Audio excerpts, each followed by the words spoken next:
In a world where even the smallest disagreements can lead to arguments, violence, and even death, two brothers tackle the difficult subjects. This podcast is not just about dissecting topics from two different perspectives. It's also about how to have conversations on difficult topics while avoiding the urge to tear someone's head off and vomit down the bloody stump of their neck. I was wanting to have a conversation about some of the things that are going on without getting bogged down in like the specifics and then the minutia. Just looking at things like the conspiracy theories, avoiding specific theories, whether they're right or wrong, whether they're justified, how they got started.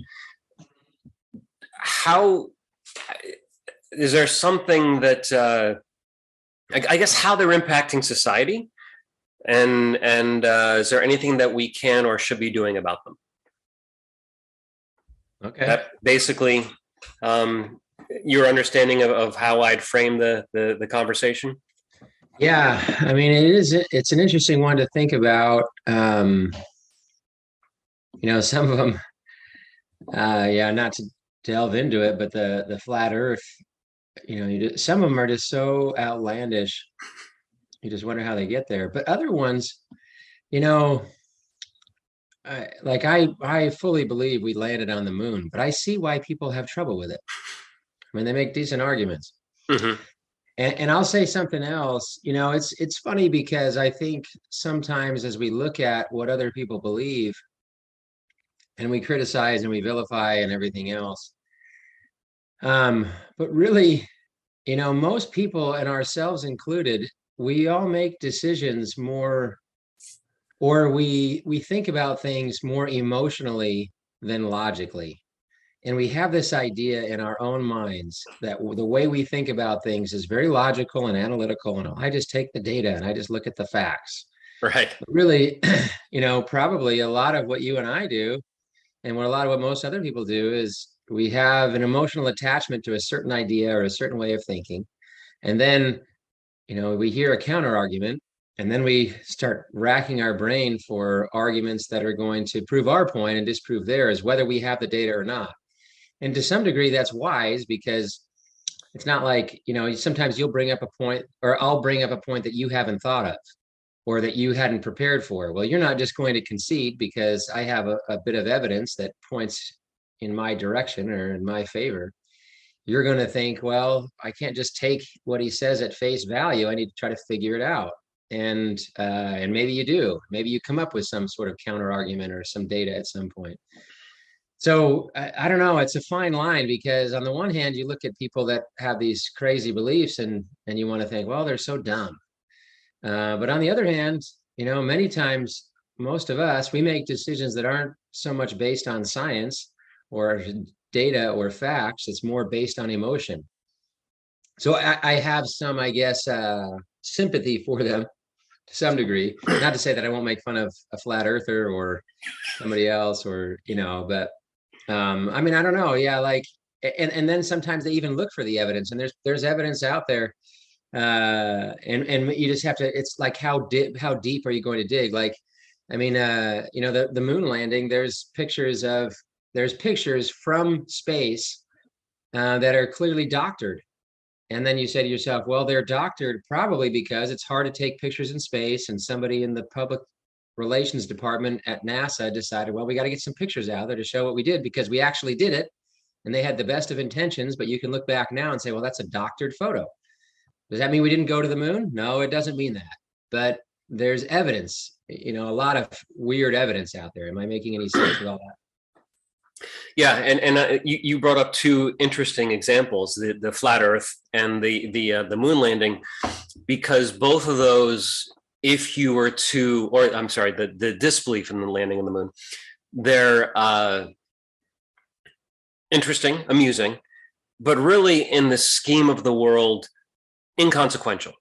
Because if someone is a flat earther and they get into a position of power, let's say they get into, become your local mayor, well, they can't really implement or do anything with their conspiracy theory. So yes, it's sort of foolish that somebody would think that, but it doesn't really matter. But then we have other conspiracy theories where someone in a position of authority could actually cause some harm or do some damage. I think an example of one that is not really really active at the moment would be that Hillary Clinton was running a child abduction ring out of a pizzeria in the Washington, D.C. area, a specific pizzeria. And as a result of this theory rolling around on the internet and picking up activity and interest, someone actually went into the pizzeria with a gun with the intention of saving a bunch of poor, defenseless children. And luckily, nobody was hurt. And that person wasn't really in a position of power or authority, but he had a weapon. And so he could do something with it. Now you take some of these other theories and you put someone in a position of government or a position of authority, and what sort of damage could be done in the effort or in the intention, with the intention of saving lives or helping people or doing good. And there's really no reasonable, logical or basis for their belief or their activity. Mm-hmm. Yeah, I mean, yeah, that could happen, I guess. I mean, people, whether a conspiracy theory or just a bad idea, like, I mean, I guess you could look at a lot of different things that politicians do. They get into positions of power, and even if it's not a conspiracy theory, it's just a bad idea. I mean, if you really disagreed with Obamacare and you're like, well, he got in power and implemented the Obamacare, and that was terrible for the economy and for the health of our country, or vice versa. If you said, well, man, we have these people on the other side that are getting into power and they're fighting Obamacare, and Obamacare is the answer, or something like it is the answer, and they're fighting against it. So, yeah, I mean, yeah, the conspiracy theories could happen, and they could cause some problems if somebody in those positions of power, um, they, I don't know, but I guess I'd go the other direction too. Like, I don't know if it's conspiracy theories, but for example, when Albert Einstein came out with his theories, he was vilified as well, and his turned out to be true. And I think we could come up with all sorts of different. I don't know. The conspiracy theories seem more harmless to me. For example, if you really thought that there was a conspiracy to kill John F. Kennedy, and you get into power, maybe you waste a little bit of government resources, but that happens a lot anyway. I don't know. Like, if you didn't think we got to the moon, then I guess you could look into it better. Be in a better position to look into it. Usually conspiracy theories seem somewhat harmless if somebody believes them and they're false. I think probably people set back science when any new scientific idea comes up, like theories of relativity or something, and then they push back against it. It goes both ways, I guess, that people sometimes have the truth and nobody wants to believe them, and sometimes they have a conspiracy theory and thankfully nobody wants to believe them. Well, what about the some of the conspiracy theories around the COVID-19 vaccine, where some of these theories were encouraging people not to take the vaccine because they believed there was going to be more harm than good? And I'm not talking about the healthfulness, the efficacy. The people making the argument, well, it's untested, so therefore we shouldn't do that. Because although they're wrong, you can understand that mindset. But when someone's putting forth the argument of Bill Gates owns the patent on this thing, he's putting microchips in the vaccine, he's doing it to track us, this is a government strategy in order to be able to know where you are at all times, where the argument is clearly false and it's impacting the health and safety of communities and individuals. Yeah, I mean, that is unfortunate. I guess I would say, I think, and I know we'll probably part ways on this one a little bit, but I think the government did plenty on its own to foster distrust in the whole process. And I think that's just as bad or worse. I mean, them being in positions of power and creating reasons for people to disbelieve what they were saying.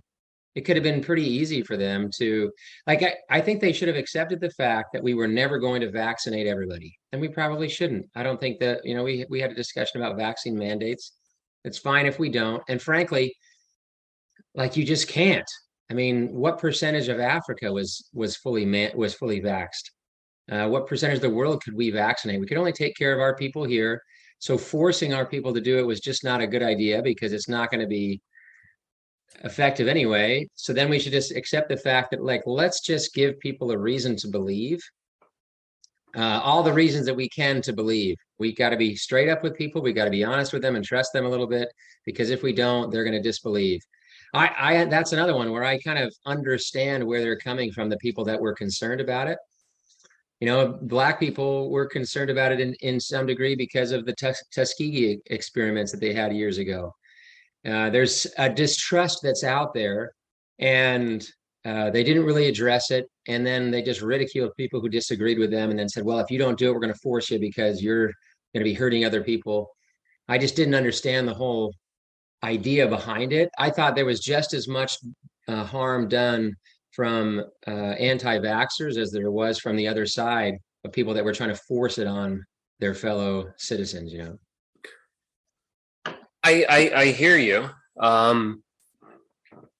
Although I don't know that it really addresses the issue of the false theories or the false hypotheses around the issue. And so it sounds like what you're saying is, yes, there was some belief in false arguments, but it's not relevant because there was also some dishonest activity at the government. Is that your argument? Well, I'm not sure what your argument is. I'm saying, yeah, there was some problems out there and it's not great. What can we do? I mean, what you said? Good question. What can we do? Yeah. Yeah. What do you think we can do?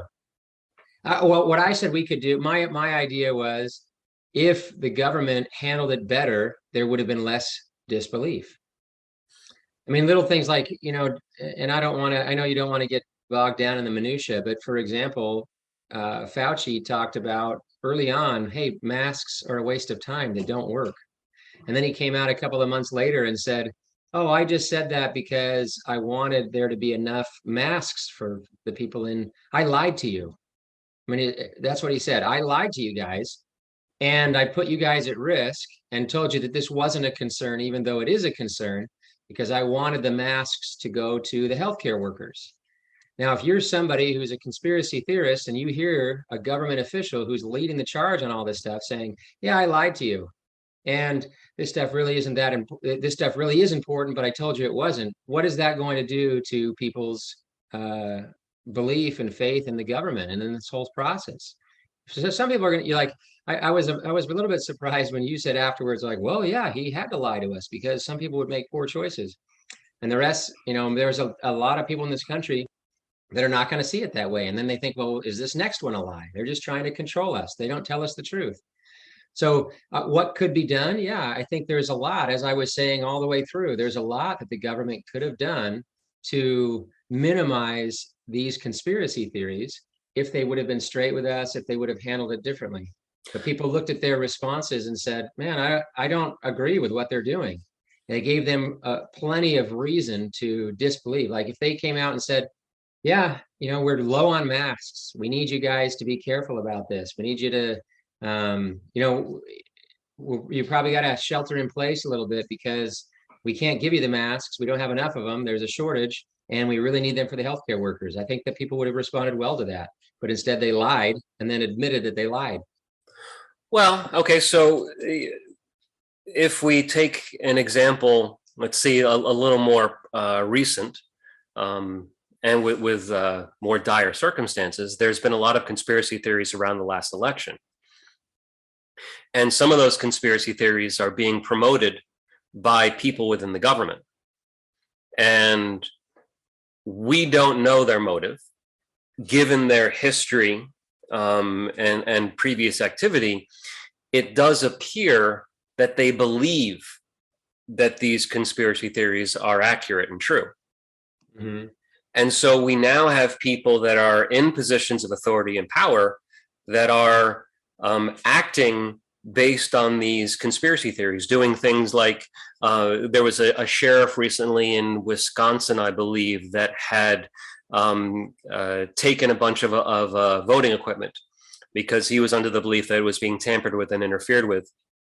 He had no authority to do so, but he claimed it was an investigation. And so, based on the fact that he was investigating the crime and he felt he had the right to take it, he brought it back. He wasn't able to prove there was any sort of crime. Of course, we know that there was no crime. There's been other investigations that have gone on. So he acted based on these conspiracy theories and has tampered with election equipment, and I guess has created a problem with those particular pieces of machinery. Because seals have been broken, things have, the activity's gone on inside of those machines. So that's an example of someone acting. And I don't know how, this is really what my question is, do we need to address the issue, and how do we address the issue of people in power acting on conspiracy theories? Well, I think that's an easy one. I think there's two things that we can do. One, that guy goes to jail. I mean, we have For what crime? For stealing election equipment. Now, breaking was into a that sheriff, area. so he didn't steal it. Yeah, I think that is a crime, Brian. Like, you can't just go, a sheriff doesn't have jurisdiction over election equipment.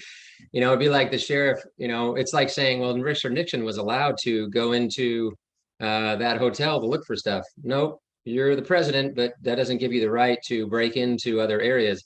You're the sheriff. You don't have jurisdiction over those buildings and that election equipment. There's crimes for that. I think you get punished for that. I think that's easy.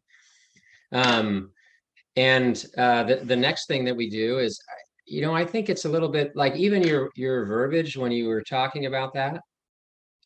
I don't think it addresses the other side. I think so many times when we're talking about these issues, we're speaking to the people that agree with us as opposed to the people that don't. So when you say something like, there was no, and I know I don't know, I'm being somewhat too particular here, or I can't. Yeah, I'm being a little bit too particular here. But when you said there was no election fraud, there's election fraud in every election, every single one. And I think you should address that. And I think that the government officials to say, yeah, there probably was a little bit, and we've looked into it, and it's not very much, and it didn't affect the election. Like, they should speak to the people that disagree with them. It doesn't do any good for Joe Biden or frankly on the other. Well, I mean, Trump isn't really trying to convince anybody on the other side. He's just trying to stir up his side to get some more power. But if you're Joe Biden and you're trying to ease the tension in the country, then yeah, I think you should say exactly what happened.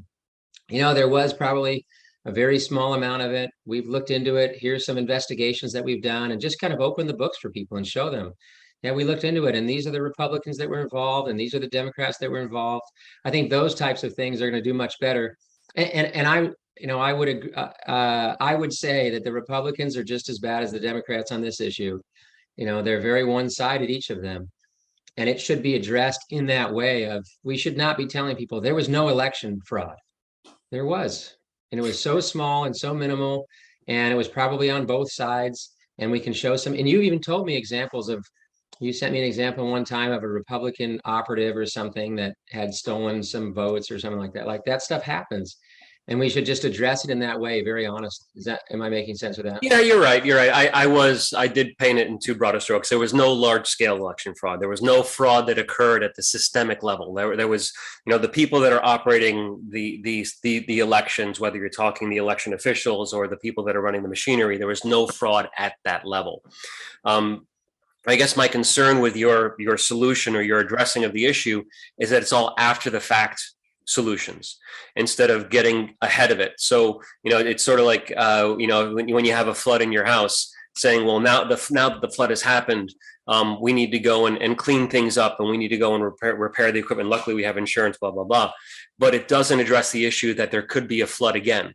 And so I feel like rather than looking at it after the fact, some of these issues, how do we get in front of it? How do we try and avoid the possibility, other than the worry, the threat of, though this person got arrested and got convicted of a crime, therefore it acts as a deterrent, because we have a lot of people. We've got the commission down in New Mexico that that refused to certify an election in their county for a little while because of election fraud. We have the election commissioner in Colorado that took a lot of her equipment and allowed someone not on the board to go in and to get that was inside of those machines. So we have a lot of problems around the country, and it doesn't seem like the threat of criminal prosecution is really addressing those issues. So how do we get in front of it?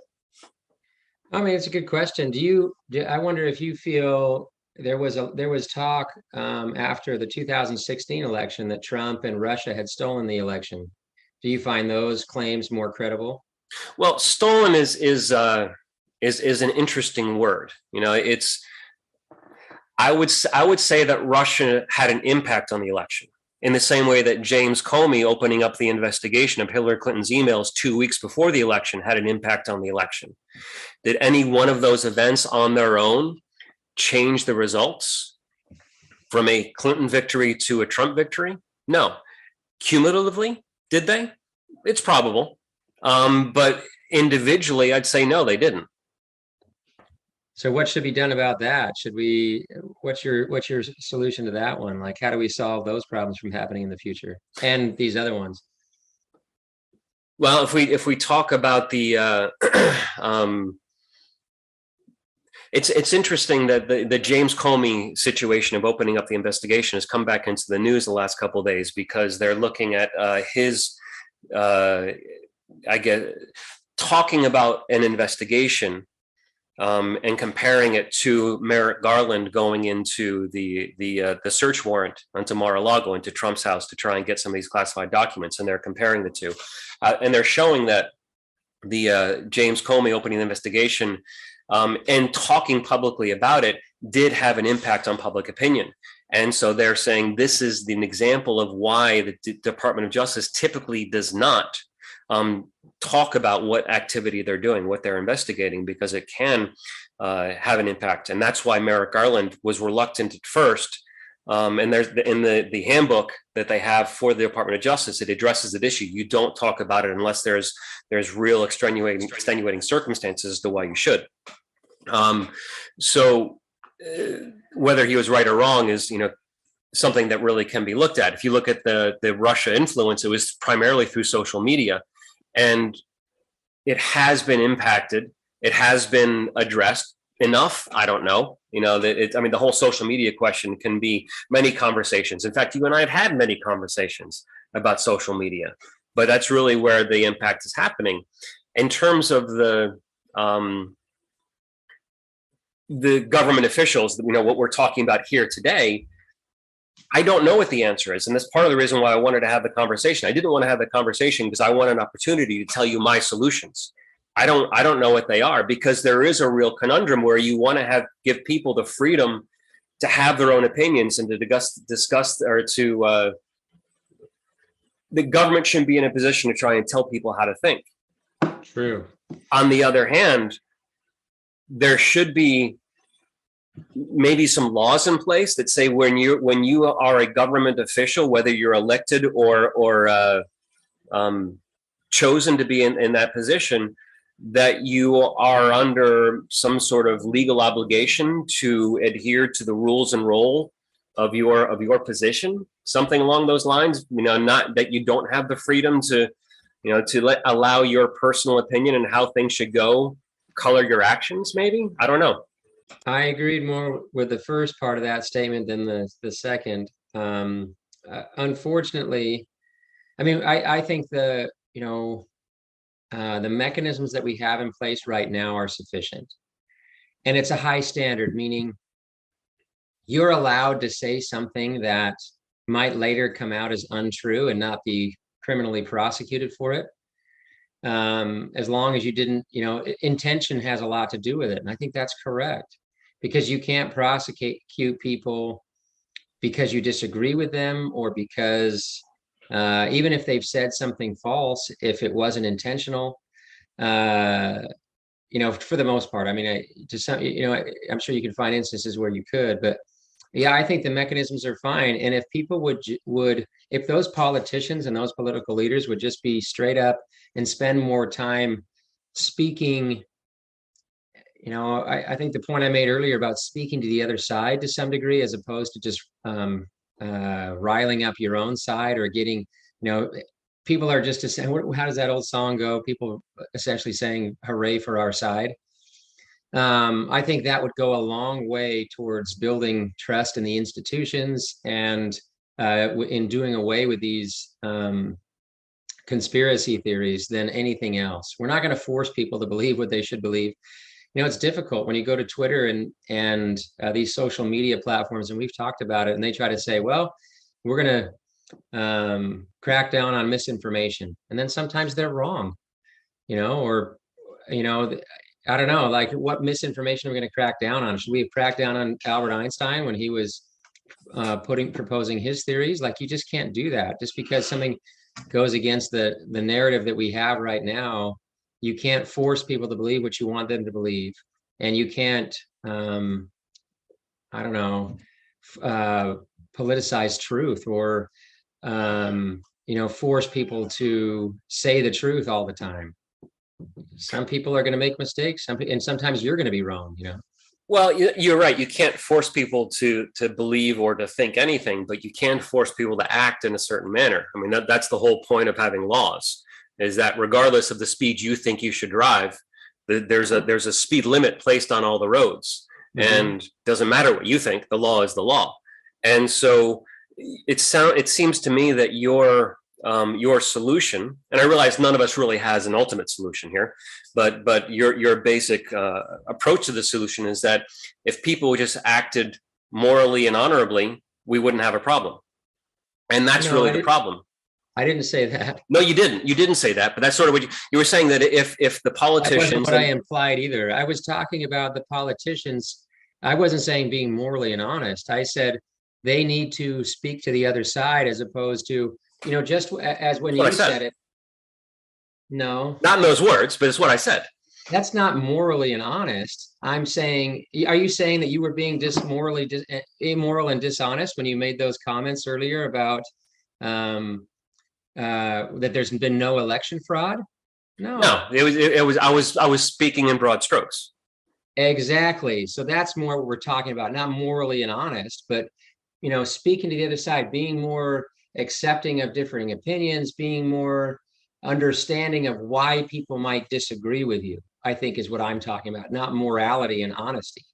Well, I guess the point that I was making is that if they were, really interested in having an equal conversation so that all sides can have their perspective, if they really were to put their own agenda aside and they were just to, open it up to everybody, that's really, I wasn't saying that they're being immoral or dishonest by not doing it. I'm just saying that having your perspective seems to depend entirely on the politicians acting in this altruistic perspective, which doesn't seem to really reflect our reality.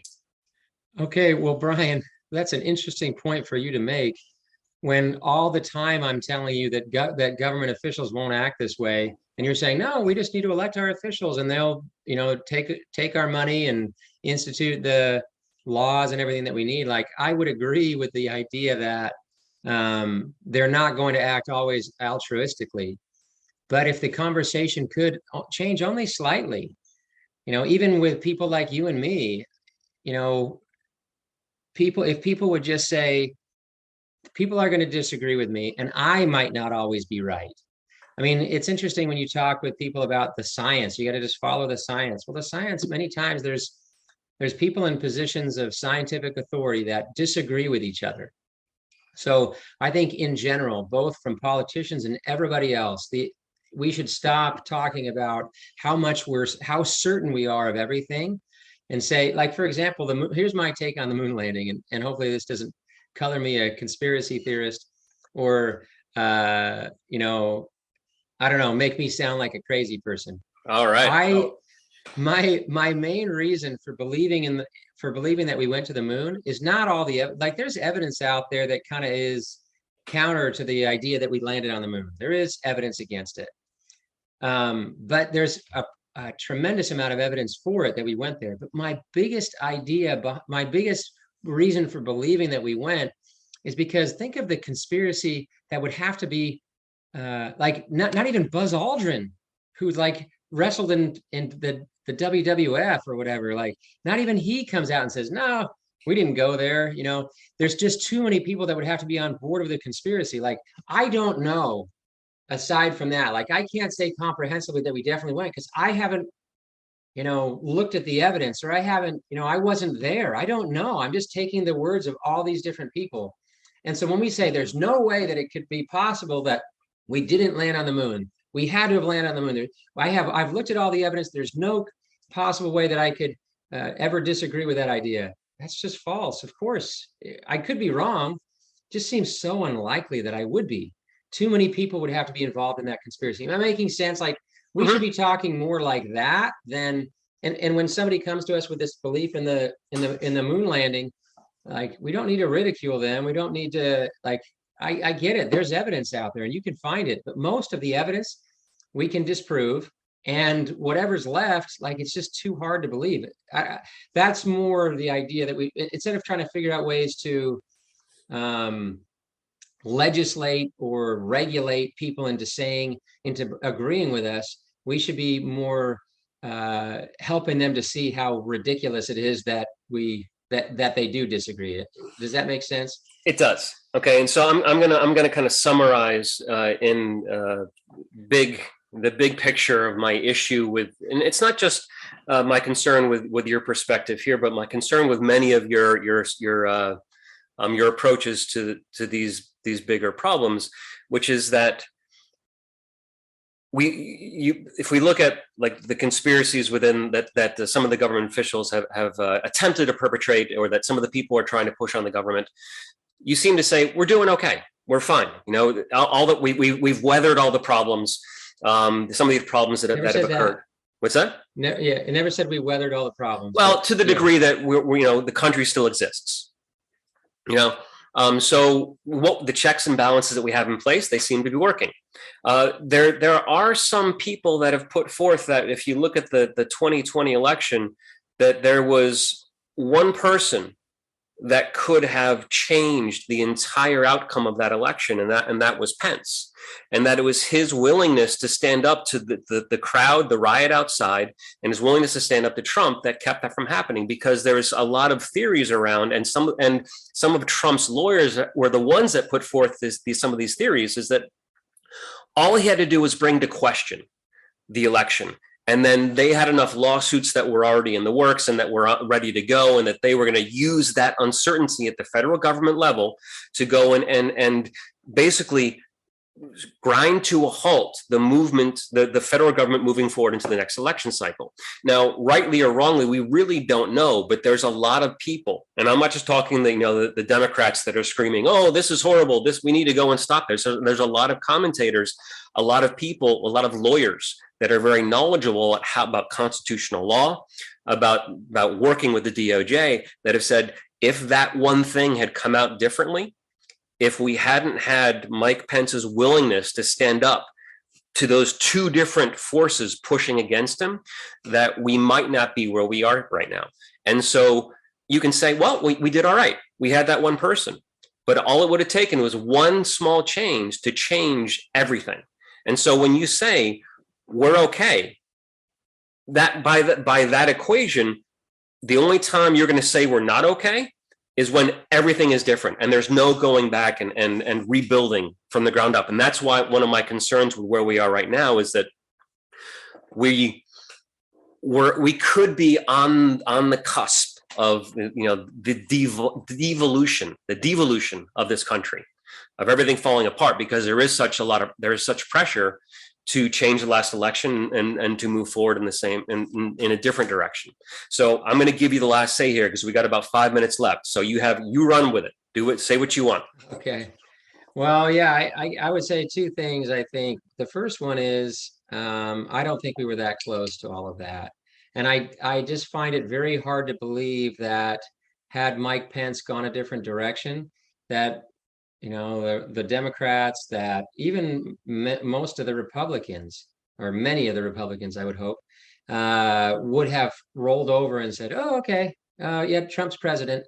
I just don't think that would have happened. I don't think we were that close to it. I know that you're saying, well, then they would have just put some lawsuits in place. Yeah, I just disagree. I don't think we were that close. I think there was, people were talking more about, like, for example, they say all these things when when you and I talked about his discussion with was it the Speaker of the House in Arizona, Rusty something? I Bowers. mean, what did they have? Yeah, they're like talking about all this evidence. I think they were bluffing and overstating their position. They said, well, we have all this evidence. And then he asked for it, and they didn't really have anything. And they're talking about all these lawsuits they could have brought forth. I don't think it would have worked. So I don't think we were as close as you're making it out to be. I think that's a bit of, dare I say, catastrophizing. You could be right. I'm not saying you're wrong, but I don't think we were that close to a devolution or a revolution or anything else. I think we would have been fine even had Pence done that. The other thing I would say is, yeah, sometimes, people step up and do those types of things. What would have happened in the Civil War without Abraham Lincoln? What would have happened in World War II without, Franklin Roosevelt and Winston Churchill, and like these men and women, they step forward and they take these opportunities to stand up to those things. But I think even without that, even without Mike Pence, I just don't think we were that close to it. I think it's catastrophizing a bit when those pundits are saying those things, that we were so close to the whole country falling apart. I just don't believe it. I mean, if Trump could have done it, he would have. And if it all hinged on one guy just saying yes or no, I just don't believe that. I think there's a lot more to the issue. And I would say, when you said, well, my responses just aren't enough, I would take a look forward and say, well, what's the best path for us? Is it to regulate and legislate and force people to believe the way that we want?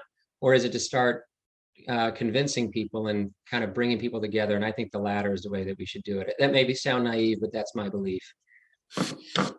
It does sound naive, but that's your belief. All right, so so that we're not going to kind of rush through to try and get our last phrase, and I'm going to leave it there. Next week, we're going to talk about science as a religion. Oh, is science a religion? Yeah, that's a great one. And it isn't. You and I have kind of skated on the surface of this from before. It is an interesting perspective, and I think it's one that's definitely worth approaching, because it does illustrate, I feel like, the I don't want to say fragility, but that there is a certain belief system within science, and we're going to talk about that in greater detail. So that's our teaser for next week. Sounds good. Cool. All right. Thanks, Colin. Sorry to put things off, and I'm looking forward to having a conversation. Same Wednesday next week? Usual time? Yep. All right. Sounds good. Talk to you later. Okay, Brian.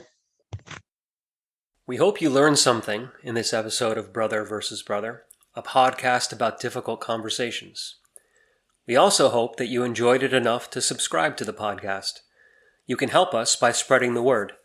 Share this episode on your favorite social media so that others will have an opportunity to experience it as well. You can also support us by donating through Patreon. This information and more can be found on our website, broconvo.com, and on our various social media accounts. Thank you.